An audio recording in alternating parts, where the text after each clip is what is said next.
দেখেন এটা অগ্রহায়ণ মাস।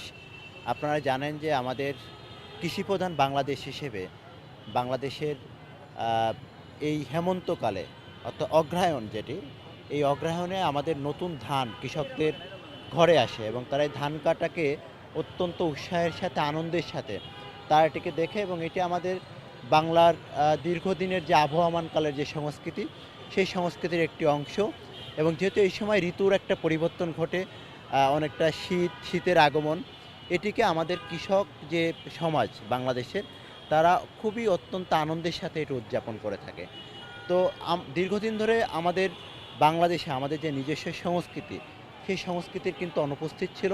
এখানে ভিন দেশের সংস্কৃতিকে প্রাধান্য দিয়ে বিভিন্ন সংস্কৃতির চর্চা করা হতো। সেই জায়গা থেকে আমরা যেহেতু ঢাকা বিশ্ববিদ্যালয়ে দীর্ঘদিন আমাদের কার্যকর কোনো উপস্থিতি ছিল না এবং আমাদেরকে কোনো কার্যক্রম পরিচালনা করতে দেয়া হয়নি। ৫ আগস্ট পরবর্তী ছাত্র জনতার যে গণঅভ্যুত্থান পরবর্তী সময়ে আমরা ধীরে, ধীরে আস্তে, আস্তে যে রাজনৈতিক যে পরিবেশ তৈরি হয়েছে যেখানে আমরা আমাদের কার্যক্রম শুরু করেছি।